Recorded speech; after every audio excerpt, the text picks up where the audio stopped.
Finance minister ने 1 फरवरी को नया बजट लाया। ये बजट में न्यू रेजिम में कुछ ऐसे चेंजेस किए गए जिसकी वजह से एक धमाका सा हुआ।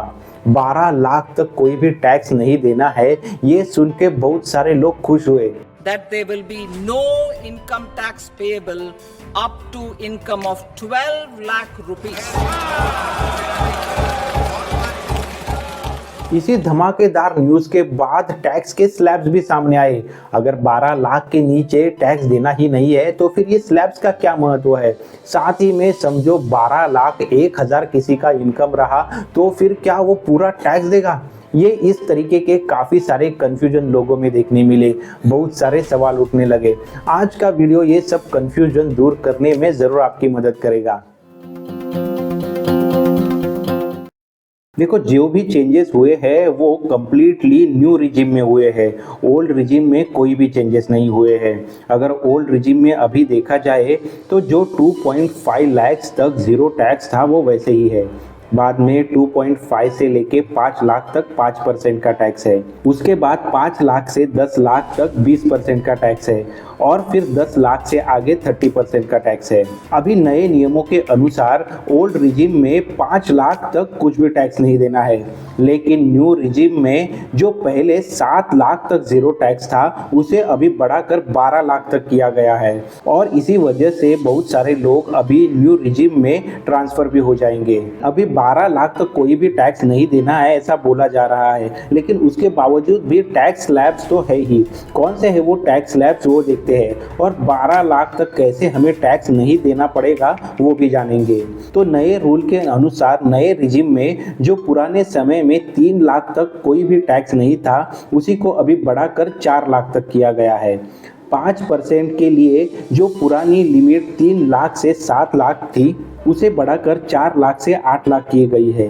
10% की जो स्लैब की लिमिट थी वो 7 लाख से 10 लाख की थी, उसे अभी बदलकर 8 लाख से 12 लाख की गई है। 15% के लिए जो पुरानी स्लैब के अनुसार लिमिट थी वो 10 लाख से 12 लाख की थी, वो अभी बदल के 12 लाख से 16 लाख की गई है। वैसे ही 20% की जो पुरानी स्लैब थी वो 12 लाख से 15 लाख की थी, तो अभी वो नए स्लैब के हिसाब से 16 लाख से 20 लाख तक है। अभी 20 लाख से 24 लाख के लिए जो भी है उनको 25% का टैक्स देना है। पुराने रूल के अनुसार ऐसा कोई सेक्शन था ही नहीं। उसके बाद 24 लाख के ऊपर वाले हर इनकम ग्रुप को 30% का टैक्स देना है। अभी ये स्लैब्स देख के आप बोल सकते हो कि ये स्लैब के अनुसार 12 लाख का किसी का अगर इनकम है तो उसको जो टैक्स लगेगा वो 60,000 का टैक्स लगेगा। लेकिन इसी टैक्स स्लैब के बाद ऐसा भी कम्युनिकेशन है कि अगर किसी का 12 लाख तक इनकम है तो उसके लिए टैक्स रिबेट मिल जाएगी, यानी 60,000 का जो भी टैक्स उसके लिए लागू है वो उसको माफ कर दिया जाएगा। इसीलिए अगर किसी का 12 लाख तक इनकम है तो उसे कोई भी टैक्स नहीं देना है। लेकिन इसी के साथ और एक सवाल काफी लोगों के मन में है। समझो किसी का इनकम 12 लाख 1,000 है तो क्या उसे 60,000 तक का टैक्स देना होगा? तो इसे समझने के लिए हमें एक कंसेप्ट समझना होगा, वो है मार्जिनल रिलीफ का कंसेप्ट, और ये काफ़ी सारे लोगों को नहीं पता है, इसीलिए बहुत सारा कंफ्यूजन भी अभी क्रिएट हो रहा है।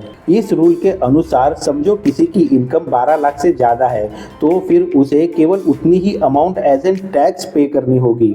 इसके कुछ एग्जाम्पल देख लेते हैं। यानी समझो किसी की इनकम 12,10,000 है तो फिर उसे जो एक्चुअल टैक्स लगना चाहिए वो 61,500 होगा, लेकिन उसे 61,500 पे नहीं करना है तो उसे केवल 12 लाख से ज़्यादा की अमाउंट यानी 10,000 एज एन टैक्स पे करना होगा। उसी तरीके से समझो किसी की इनकम 12,50,000 है तो एक्चुअल कैलकुलेशन के हिसाब से उसे जो भी टैक्स देना होगा वो 67,500 होगा, लेकिन उसे ये 67,500 टैक्स न देते हुए उसे केवल 50,000 जो 12 लाख के ऊपर का उसका इनकम है उतना ही एज एन टैक्स पे करना होगा। उसी तरीके से समझो अगर किसी का 12,75,000 का इनकम है तो अगर टैक्स देखे तो फिर वो टैक्स कैलकुलेट होके आएगा 71,250 रुपीज। तो फिर ऐसे सिचुएशन में 12 लाख के ऊपर की जो अमाउंट है वो 75,000 है, जो एक्चुअल टैक्स पे करना है उससे ज्यादा है। तो ऐसे सिचुएशन में 71,250 रुपीज ही एज एन टैक्स पे करना होगा और फिर ऐसे सिचुएशन में कोई भी मार्जिनल रिलीफ एप्लीकेबल नहीं होगा। तो आप समझ गए होंगे 12 लाख से जितनी भी अमाउंट ज्यादा हो वो या फिर एक्चुअल में जो भी टैक्स देना है वो, ये दोनों में जो भी कम अमाउंट होगी वो एज एन टैक्स पे करनी है।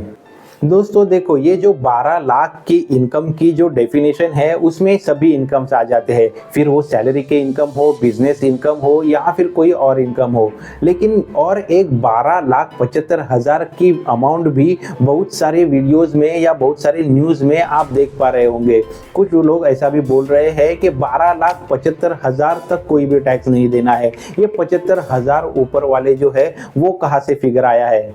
तो देखो, ये स्पेसिफिक एडवांटेज है जो सैलरीड पर्सन को अवेलेबल होगा।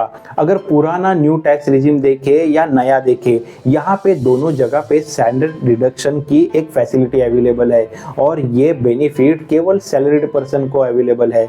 और इसीलिए अगर कोई सैलरीड पर्सन है और जिसका इनकम 12,75,000 तक का होता है तो उसे किसी भी तरीके का टैक्स नहीं देना है। लेकिन समझो कोई बिजनेस इनकम है जो 12,75,000 का है तो वो केस में ये 75,000 का स्टैंडर्ड डिडक्शन है वो एप्लीकेबल नहीं होगा।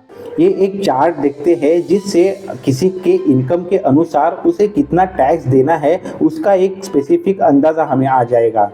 जैसे हमने अभी तक डिस्कस किया वैसे किसी का इनकम अगर 12 लाख तक है तो उसे कुछ भी टैक्स नहीं देना है।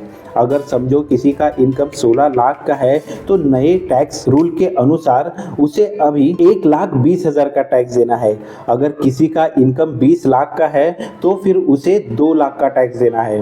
वैसे ही 24 लाख का अगर किसी का इनकम है तो फिर उसे 3 लाख का टैक्स देना है। और फिर 24 लाख के ऊपर समझो किसी का 50 लाख तक का इनकम है तो उसे 10,80,000 का टैक्स देना होगा। तो दोस्तों, जिस तरीके से हमने इस वीडियो में देखा 3 इम्पोर्टेंट पॉइंट्स है जहां पे हमने डिस्कशन किया। एक तो कोई भी इनकम हो वो 12 लाख तक है तो वहां पे 0 टैक्स देना है। साथ ही में अगर किसी सैलरीड पर्सन का इनकम 12,75,000 है तो भी स्टैंडर्ड डिडक्शन का बेनिफिट लेते हुए उसको पूरा 12,75,000 के ऊपर कोई भी टैक्स नहीं देना होगा। और एक तीसरा महत्वपूर्ण पॉइंट जो हमने डिस्कस किया वो मार्जिनल बेनिफिट का है। समझो अगर किसी का 12 लाख 1 रुपए का इनकम है तो उसे एज एन टैक्स केवल 1 रुपया पे करना है, ना कि 12 लाख के अनुसार टैक्स स्लैब के अनुसार जो भी टैक्स कैलकुलेटर होता है वो पे करना है। ये सब तो हो गया हमारे टैक्स स्लैब के अनुसार जो भी टैक्स पे करना है वो। लेकिन अगर कोई कैपिटल गेन आपको होते, शॉर्ट टर्म कैपिटल गेन हो या लॉन्ग टर्म कैपिटल गेन हो, उसके ऊपर का तो टैक्स आपको अलग से पे करना ही है। तो उम्मीद है दोस्तों आज के वीडियो से आपके नए टैक्स रूल रिलेटेड कुछ भी कंफ्यूजन हो तो वो दूर होने में ज़रूर मदद हुई होगी। अगर हाँ तो वीडियो को ज़रूर लाइक करें। ऐसे ही फाइनेंस न्यूज़ हो, इन्वेस्टमेंट कंसेप्ट हो या फिर और भी कोई मनी कंसेप्ट हो, इनके रिलेटेड नॉलेजेबल वीडियोस इस चैनल पे आते रहते हैं। तो ऐसे ही वैल्यूएबल इंफॉर्मेशन के लिए आप चैनल को भी ज़रूर सब्सक्राइब करें। जल्दी मिलते हैं नेक्स्ट इन्फॉर्मेटिव वीडियो में। Thanks for watching.